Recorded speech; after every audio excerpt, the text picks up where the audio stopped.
18 मार्च 1990 की उस रात जब बॉस्टन की सड़कें चुप थीं और शहर सेंट पैट्रिक्स डे की थकान में डूबा हुआ था। एक म्यूजियम की दीवारों से इतिहास को चुपचाप उतार लिया गया। बिना गोली, बिना शोर, बिना अलार्म, दो आदमी पुलिस की वर्दी में आए और 81 मिनट के भीतर ऐसी चोरी कर गए जिसे आज भी दुनिया सुलझा नहीं पाई। यह सिर्फ 13 पेंटिंग्स की कहानी नहीं है, यह उस भरोसे की कहानी है जो वर्दी देखकर टूट गया। यह उन गार्ड्स की कहानी है जो जिंदा तो बच गए लेकिन उसी रात के बाद कभी ठीक से सो नहीं पाए। यह उन खाली फ्रेम्स की कहानी है जो आज भी दीवारों पर टंगे हुए पूछते हैं कि क्या उनका इतिहास कभी वापस आएगा। यह एफबीआई की उन फाइलों की कहानी है जो सालों तक खुली रही लेकिन जवाब नहीं मिला। यह बात थी कि अंडरवर्ल्ड, माफिया और ब्लैक मार्केट की उन परछाइयों की कहानी है जहां कला को पैसे की तरह नहीं बल्कि सौदे की तरह रखा जाता है। यह उस सच्चाई की कहानी है कि कुछ चोरी इतनी परफेक्ट होती हैं कि वो सिर्फ केस नहीं बनती बल्कि जिंदगी भर का जख्म बन जाती है। और यह उस सवाल की कहानी है जो 35 साल बाद भी हवा में टंगा हुआ है। क्या वो पेंटिंग्स आज भी किसी अंधेरे कमरे में सांस ले रही हैं या हमेशा के लिए खामोशी में दफन हो चुकी है? क्योंकि कभी कभी चोर दौलत नहीं चुराते, वो इंसान की यादों से इतिहास निकाल ले जाते हैं। और सबसे डरावनी बात यह है कि कुछ सवालों के जवाब कभी नहीं मिलते। इस कहानी का विक्टिम कोई एक इंसान नहीं था बल्कि वो म्यूजियम था जो एक औरत के सपने से बना था। वो दीवारें थीं जिन पर टंगा इतिहास इंसानों से ज्यादा कीमती था। वो पेंटिंग्स थीं जिन्होंने सैकड़ों साल देखे थे और युद्ध, तूफान और वक्त को पार करके वहां तक पहुंची थी। यह विक्टिम उन 13 आर्टवर्क्स की शक्ल में था जो चुपचाप फ्रेम से काट ली गई, लेकिन असल विक्टिम वो खाली फ्रेम बने जो आज भी दीवारों पर टंगे हैं और हर आने वाले विजिटर से बिना बोले सवाल करते हैं। यह विक्टिम उन गार्ड्स की जिंदगी भी थी जो उस रात ड्यूटी पर थे और जो बच तो गए लेकिन डर को हमेशा के लिए अपने अंदर कैद कर बैठे। यह विक्टिम कला की दुनिया का भरोसा था जो यह मानता था कि सुंदर चीजें सुरक्षित रहती हैं। यह विक्टिम इतिहास था जिसे पैसों के लिए नहीं बल्कि लालच और सौदेबाजी के लिए उठा लिया गया। यह विक्टिम उस म्यूजियम की आत्मा थी जिसे उसकी फाउंडर ने एक घर की तरह सजाया था और जिसकी वसीयत थी कि अगर एक भी चीज हिली तो सब कुछ बिखर जाएगा। यह विक्टिम एफबीआई की वो जांच भी थी जो सालों तक चली लेकिन सच तक नहीं पहुंच पाई। यह विक्टिम वो कला थी जो शायद आज भी किसी अंधेरी तिजोरी में बंद है या शायद हमेशा के लिए नष्ट हो चुकी है। और सबसे बड़ा विक्टिम हम सब हैं, क्योंकि जिस दिन इतिहास दीवार से उतारा गया उस दिन इंसान का भरोसा भी हमेशा के लिए घायल हो गया। इस पूरी कहानी में सस्पिशियस बिहेवियर किसी एक पल में नहीं बल्कि कई छोटे छोटे इशारों में छिपा हुआ था। सबसे पहले वही दो आदमी जो आधी रात को पुलिस की वर्दी पहनकर आए, लेकिन उनके आने से पहले न कोई इमरजेंसी कॉल वेरीफाई हुई और न ही कोई लिखित रिकॉर्ड मिला। फिर उनका अंदर घुसते ही गार्ड्स को सीधे दीवार के पास ले जाना और बिना किसी जल्दबाजी के उन्हें बांधना यह दिखाता है कि उनका इरादा डर फैलाना नहीं बल्कि कंट्रोल बनाए रखना था। इसके बाद 81 मिनट तक म्यूजियम के अंदर घूमना, वो भी बिना घबराहट और बिना किसी अलार्म को छुए, यह साफ संकेत देता है कि उन्हें पहले से पता था कि क्या नहीं छेड़ना है। सस्पिशियस यह भी था कि उन्होंने सबसे महंगी और मशहूर पेंटिंग्स को छोड़कर ऐसी आर्टवर्क्स चुनी जिन्हें फ्रेम से काटकर आसानी से ले जाया जा सके, जिससे यह शक गहराता है कि चोरी का मकसद सीधा पैसा कमाना नहीं बल्कि भविष्य में किसी सौदे के लिए कला को इस्तेमाल करना था। फिर चोरी के बाद किसी भी तरह का संपर्क न करना, कोई फिरौती न मांगना और न ही कोई दावा करना यह बताता है कि चोरों को पब्लिसिटी नहीं चाहिए थी। जांच के दौरान कुछ संदिग्ध लोगों के बयान बार बार बदलना, कुछ सबूतों का आखिरी समय पर गायब हो जाना और अंडरवर्ल्ड से जुड़े नामों का सामने आकर फिर अचानक खामोश हो जाना भी इस ओर इशारा करता है कि इस चोरी के पीछे सिर्फ दो लोग नहीं बल्कि एक बड़ा नेटवर्क हो सकता था। और सबसे सस्पिशियस बात यह रही कि इतने सालों बाद भी कोई पेंटिंग सामने नहीं आई, जैसे किसी ने तय कर लिया हो कि इस चोरी की सच्चाई हमेशा अंधेरे में ही रखी जाएगी। 18 मार्च 1990 की उस रात जब बॉस्टन की पैट्रिक्स डे की थकान में डूबा हुआ था, एक म्यूजियम की दीवारों से इतिहास को चुपचाप उतार लिया गया।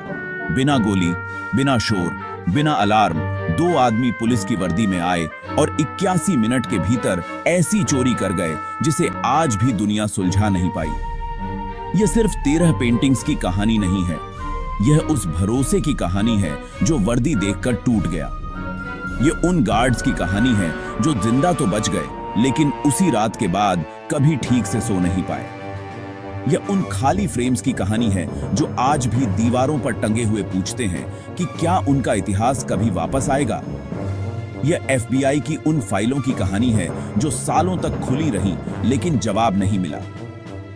यह बात थी कि अंडरवर्ल्ड, माफिया और ब्लैक मार्केट की उन परछाइयों की कहानी है जहां कला को पैसे की तरह नहीं बल्कि सौदे की तरह रखा जाता है। यह उस सच्चाई की कहानी है कि कुछ चोरी इतनी परफेक्ट होती हैं कि वो सिर्फ केस नहीं बनती बल्कि जिंदगी भर का जख्म बन जाती हैं। और यह उस सवाल की कहानी है जो 35 साल बाद भी हवा में टंगा हुआ है। क्या वो पेंटिंग्स आज भी किसी अंधेरे कमरे में सांस ले रही हैं या हमेशा के लिए खामोशी में दफन हो चुकी हैं? क्योंकि कभी कभी चोर दौलत नहीं चुराते, वो इंसान की यादों से इतिहास निकाल ले जाते हैं। और सबसे डरावनी बात यह है कि कुछ सवालों के जवाब कभी नहीं मिलते। इस कहानी का विक्टिम कोई एक इंसान नहीं था, बल्कि वो म्यूजियम था जो एक औरत के सपने से बना था। वो दीवारें थीं जिन पर टंगा इतिहास इंसानों से ज्यादा कीमती था। वो पेंटिंग्स थीं जिन्होंने सैकड़ों साल देखे थे और युद्ध, तूफान और वक्त को पार करके वहां तक पहुंची थी। यह विक्टिम उन 13 आर्ट वर्क्स की शक्ल में था जो चुपचाप फ्रेम से काट ली गई, लेकिन असल विक्टिम वो खाली फ्रेम बने जो आज भी दीवारों पर टंगे हैं और हर आने वाले विजिटर से बिना बोले सवाल करते हैं। यह विक्टिम उन गार्ड्स की जिंदगी भी थी जो उस रात ड्यूटी पर थे और जो बच तो गए लेकिन डर को हमेशा के लिए अपने अंदर कैद कर बैठे।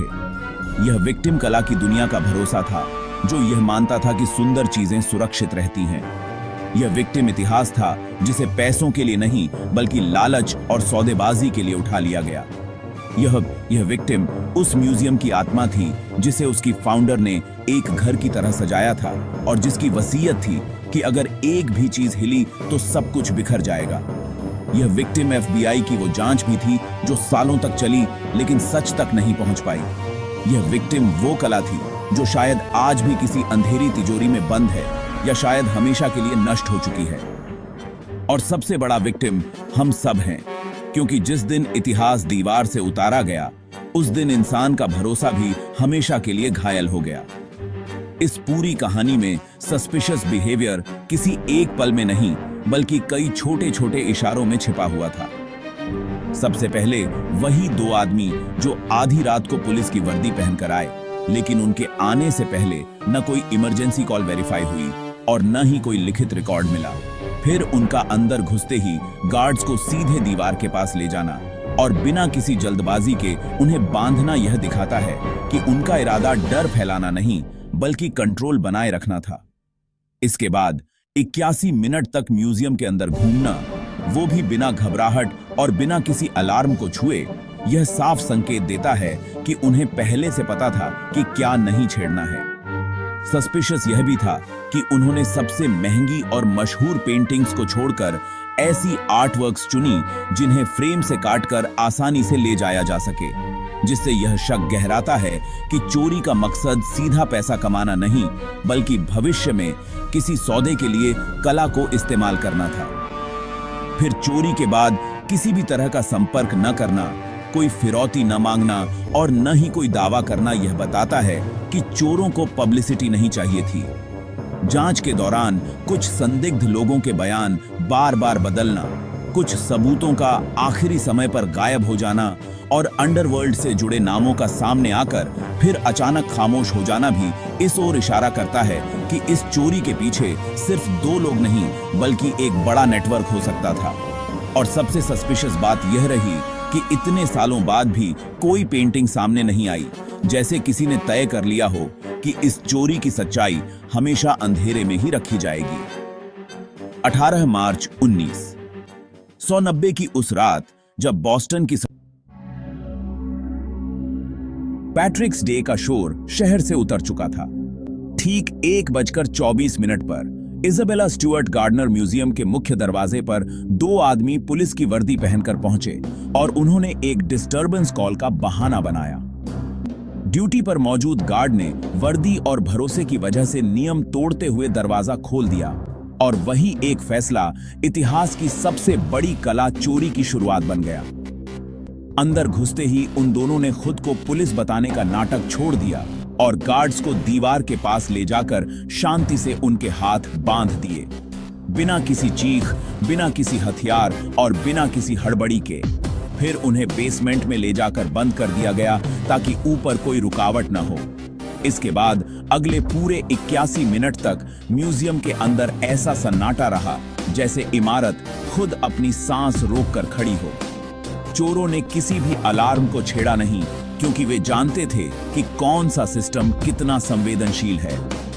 उन्होंने सीसीटीवी से छेड़छाड़ नहीं की, क्योंकि सिस्टम पहले से कमजोर था। उन्होंने कांच नहीं तोड़े, क्योंकि आवाज से उनका प्लान बिगड़ सकता था। वे धीरे धीरे गैलरी से गैलरी में गए और हर कदम सोच समझ कर रखा। सबसे हैरान करने वाली बात यह थी कि उन्होंने सबसे मशहूर और सबसे महंगी पेंटिंग्स को नजरअंदाज किया और उन आर्टवर्क्स को चुना जिन्हें फ्रेम से काटकर आसानी से निकाला जा सकता था।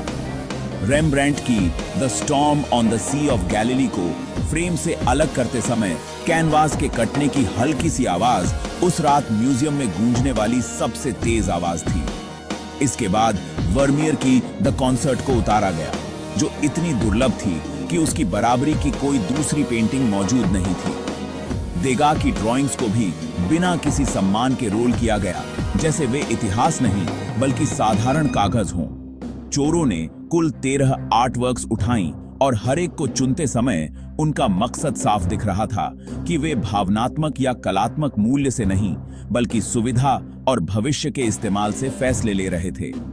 जाते जाते उन्होंने फ्रेम्स को दीवारों पर ही छोड़ दिया, जो बाद में इस अपराध का सबसे दर्दनाक प्रतीक बन गए, क्योंकि खाली फ्रेम्स यह याद दिलाते थे कि चोरी सिर्फ वस्तुओं की नहीं बल्कि यादों की भी हुई है।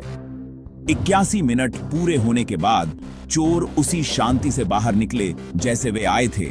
न कोई भागदौड़, न कोई जल्दबाजी और न ही कोई ऐसा सबूत जो तुरंत उनकी पहचान करवा सके। सुबह जब स्टाफ म्यूजियम पहुंचा तो सबसे पहले उन्हें असामान्य शांति महसूस हुई, और फिर जब गैलरी में नजर गई तो दीवारों पर टंगे खाली फ्रेम्स ने बता दिया कि कुछ बहुत गलत हो चुका है। गार्ड्स बेसमेंट में जिंदा मिले, लेकिन उनके चेहरे पर ऐसा डर था जो शब्दों में बयान नहीं हो सकता। FBI को बुलाया गया, मीडिया पहुंच गया और कुछ ही घंटों में यह खबर पूरी दुनिया में फैल गई कि इतिहास की सबसे बड़ी कला चोरी हो चुकी है।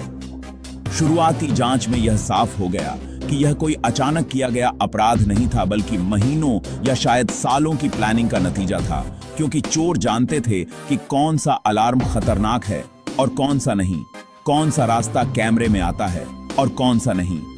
जांच जैसे जैसे आगे बढ़ी वैसे वैसे यह भी सामने आया कि चोरी के बाद न तो किसी ने फिरौती मांगी और न ही किसी तरह का संपर्क किया गया, जिससे शक और गहरा हो गया कि यह चोरी पैसे कमाने के लिए नहीं बल्कि भविष्य में किसी सौदे के लिए की गई थी। FBI की फाइलों में अंडरवर्ल्ड, माफिया और ब्लैक मार्केट के नाम आने लगे।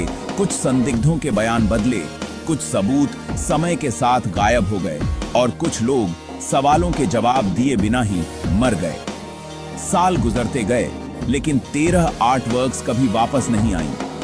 म्यूजियम ने जानबूझकर खाली फ्रेम्स को दीवारों पर टांगे रखा ताकि यह याद बना रहे कि यह मामला बंद नहीं हुआ है।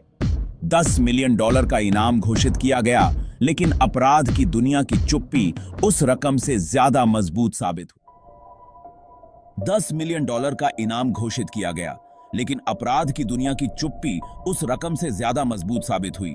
और आज 3 दशक से ज्यादा समय बीत जाने के बाद भी यह मेन क्राइम इंसिडेंट सिर्फ एक चोरी की कहानी नहीं बल्कि उस पल की याद है जब भरोसा वर्दी देखकर टूट गया, जब इतिहास को बिना आवाज के चुरा लिया गया और जब दुनिया ने यह महसूस किया कि कुछ अपराध इतने परफेक्ट होते हैं कि वे सिर्फ केस फाइल नहीं बनते, बल्कि हमेशा के लिए इंसानी यादों में डर और सवाल छोड़ जाते हैं।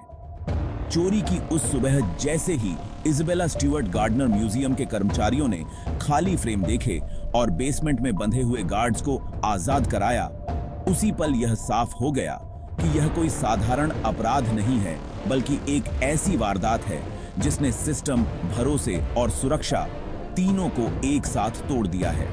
कुछ ही घंटों में FBI म्यूजियम पहुंच गई और सबसे पहले पूरे इलाके को सील किया गया ताकि कोई भी संभावित सबूत नष्ट न हो। हर कमरे की तस्वीरें ली गईं, हर दीवार को देखा गया, हर फ्रेम को नोट किया गया और सबसे पहले यही सवाल उठा कि इतने बड़े म्यूजियम में 81 मिनट तक चोर कैसे बिना किसी अलार्म के घूमते रहे। जांच की शुरुआत गार्ड्स से हुई क्योंकि वही आखिरी लोग थे जिन्होंने चोरों को देखा था। उनसे घंटों तक पूछताछ की गई, बार बार वही सवाल दोहराए गए, उनके बयान रिकॉर्ड किए गए और उनके हर शब्द को क्रॉस चेक किया गया। लेकिन धीरे धीरे यह साफ हो गया कि वे या तो बेहद दुर्भाग्यशाली थे या फिर बेहद मासूम, क्योंकि उनके खिलाफ कोई ठोस सबूत नहीं मिला। इसके बाद FBI ने म्यूजियम की सुरक्षा व्यवस्था की गहराई से जांच की और पाया कि कई सिस्टम पुराने थे और कुछ नियम सिर्फ कागजों तक सीमित थे, जिससे यह अंदाजा लगाया गया कि चोरों ने सिस्टम को तोड़ा नहीं, बल्कि उसकी कमजोरियों का फायदा उठाया। जांच आगे बढ़ी तो सबसे बड़ा सवाल यह बना कि चोरों ने सबसे महंगी और सबसे प्रसिद्ध पेंटिंग्स को क्यों छोड़ा और ऐसी आर्ट वर्क्स क्यों चुनी जिन्हें आसानी से ले जाया जा सके। यहीं से FBI को यह शक हुआ कि चोरी का मकसद सीधी बिक्री नहीं, बल्कि भविष्य में किसी सौदे के लिए कला को इस्तेमाल करना हो सकता है। इसके बाद जांच का रुख बॉस्टन के अंडरवर्ल्ड की तरफ मुड़ा, जहां उस दौर में आयरिश और इटालियन माफिया सक्रिय थे। कई पुराने अपराधियों से पूछताछ की गई। कुछ मुखबिरों ने संकेत दिए कि चोरी हुई कला को ब्लैक मार्केट में नहीं, बल्कि बार्गेनिंग चिप की तरह रखा जाता है ताकि जरूरत पड़ने पर उसे सरकार या पुलिस के साथ सौदे में इस्तेमाल किया जा सके। इस थ्योरी ने केस को और जटिल बना दिया, क्योंकि इसका मतलब यह था कि पेंटिंग्स किसी तहखाने या गोदाम में नहीं, बल्कि किसी ऐसे नेटवर्क के पास हो सकती हैं जो सालों तक चुप रहना जानता है। FBI ने देश विदेश के 8 डीलर्स से संपर्क किया। इंटरपोल को अलर्ट भेजा गया। हर नीलामी पर नजर रखी गई और दुनिया भर के म्यूजियमों को चोरी हुई आर्ट वर्क्स की जानकारी दी गई। लेकिन महीनों की मेहनत के बाद भी कोई ठोस लीड सामने नहीं आई। समय के साथ कुछ संदिग्ध नाम उभरे जिनका आपराधिक इतिहास था और जिनके पास चोरी की कला को छिपाने की क्षमता थी। उनके घरों की तलाशी ली गई, बातचीत रिकॉर्ड की गई और गुप्त निगरानी रखी गई। लेकिन हर बार जांच किसी न किसी अधूरे सुराग पर आकर रुक जाती थी। साल गुजरते गए और केस फाइल मोटी होती गई, लेकिन जवाब पतले होते गए। FBI के भीतर भी यह चर्चा होने लगी कि शायद यह चोरी इतनी सफाई से की गई थी कि शुरुआत से ही चोरों ने यह मान लिया था कि वे कभी सामने नहीं आएंगे। इस दौरान म्यूजियम ने खाली फ्रेम्स को दीवारों पर बनाए रखा ताकि दुनिया को यह याद दिलाया जा सके कि यह मामला बंद नहीं हुआ है। हर साल नए एजेंट्स केस को देखते, पुराने दस्तावेज पढ़ते और उम्मीद करते कि शायद इस बार कोई चूक पकड़ में आ जाए। एक समय ऐसा भी आया जब यह डर सामने आया कि कहीं पेंटिंग्स नष्ट तो नहीं हो चुकी, क्योंकि अगर उन्हें सही माहौल में न रखा गया हो तो नमी और समय उन्हें धीरे धीरे खत्म कर सकता है। यह सोच FBI और कला जगत दोनों के लिए सबसे दर्दनाक थी। फिर भी जांच रुकी नहीं। मुखबिरों को पैसे ऑफर किए गए, इनाम की राशि बढ़ाई गई और हर छोटे इशारे को गंभीरता से लिया गया। लेकिन अपराध की दुनिया की चुप्पी हर कोशिश से ज्यादा मजबूत साबित हुई। दशकों बाद भी जब FBI ने आधिकारिक रूप से कुछ थ्योरीज साझा की, तो भी किसी को गिरफ्तार नहीं किया जा सका। और आज इस इन्वेस्टिगेशन की सबसे बड़ी सच्चाई यही है कि यह सिर्फ चोरों को ढूंढने की कोशिश नहीं थी, बल्कि उस भरोसे को वापस पाने की जंग थी जो उस रात टूट गया था। क्योंकि जब इतिहास को बिना आवाज के चुरा लिया जाता है तो जांच सिर्फ सबूतों की नहीं, बल्कि इंसानी लालच, डर और चुप्पी की भी होती है। और इजाबेला स्टुअर्ट गार्डनर म्यूजियम की यह जांच आज भी इसी उम्मीद पर जिंदा है कि शायद किसी दिन कोई बोलेगा, कोई गलती करेगा और इतिहास को उसकी जगह वापस मिल जाएगी। इस पूरी कहानी का सबसे बड़ा ट्विस्ट तब सामने आता है जब जांच जितनी आगे बढ़ती है उतनी ही पीछे लौटती हुई लगती है, क्योंकि जिस चोरी को दुनिया ने एक परफेक्ट हाइस्ट माना था, वही धीरे धीरे एक ऐसी पहेली बन जाती है जिसमें हर जवाब अपने साथ नया सवाल लेकर आता है। FBI को यह एहसास होता है कि यह चोरी सिर्फ कला चुराने के लिए नहीं की गई थी, बल्कि कला को एक हथियार की तरह इस्तेमाल करने के लिए की गई थी। सबसे चौंकाने वाली बात यह सामने आती है कि चोरों ने जानबूझकर सबसे महंगी और सबसे प्रसिद्ध पेंटिंग्स को छोड़ दिया ताकि यह साबित किया जा सके कि उनका मकसद शोहरत या तुरंत पैसा कमाना नहीं था, बल्कि कुछ ऐसा हासिल करना था जो सालों तक उनके काम आ सके। यहीं से यह थ्योरी मजबूत होती है कि चोरी हुई पेंटिंग्स को बेचने के बजाय उन्हें अंडरवर्ल्ड की सौदेबाजी में इस्तेमाल किया जाना था, जैसे जेल से रिहाई, पुराने केस बंद करवाना या बड़े अपराधियों के लिए सुरक्षा खरीदना। और यही वजह थी कि चोरी के बाद न कोई फिरौती मांगी गई और न ही किसी तरह का संपर्क किया गया, क्योंकि जब कला एक सौदा बन जाती है तो चुप्पी उसकी सबसे बड़ी कीमत होती है। इसके साथ ही एक और डरावना ट्विस्ट सामने आता है कि शायद पेंटिंग्स अब उस हालत में नहीं हैं जिसमें वे कभी दुनिया के सामने आ सकें, क्योंकि अगर चोर कला प्रेमी नहीं थे और उन्होंने उन्हें सही माहौल में नहीं रखा तो नमी, समय और लापरवाही ने उन्हें धीरे धीरे नष्ट कर दिया होगा। यह सोच इस केस को एक चोरी से ज्यादा एक स्थायी नुकसान की कहानी बना देती है। फिर यह भी सामने आता है कि जिन संदिग्धों के नाम सालों तक जांच में घूमते रहे, वे या तो सबूतों की कमी के कारण बच गए या फिर सच अपने साथ कब्र में ले गए, जिससे यह एहसास और गहरा हो जाता है कि यह केस शायद कभी अदालत तक पहुंचे ही नहीं। सबसे बड़ा ट्विस्ट यही है कि आज भी म्यूजियम में खाली फ्रेम टंगे हुए हैं, जैसे किसी फैसले का इंतजार कर रहे हों और यह सवाल उठाते हों कि क्या इतिहास कभी अपनी जगह लौटेगा या नहीं। क्योंकि आमतौर पर ट्विस्ट किसी कहानी के अंत में आता है, लेकिन इस मामले में ट्विस्ट ये है कि कहानी का कोई अंत ही नहीं है, और यही इस हाइस्ट को सबसे खतरनाक और सबसे डरावना बनाता है। क्योंकि जब अपराध बिना सजा के और सवाल बिना जवाब के रह जाते हैं तो वो सिर्फ केस नहीं रहते, बल्कि समाज के भरोसे पर हमेशा के लिए एक दरार छोड़ जाते हैं।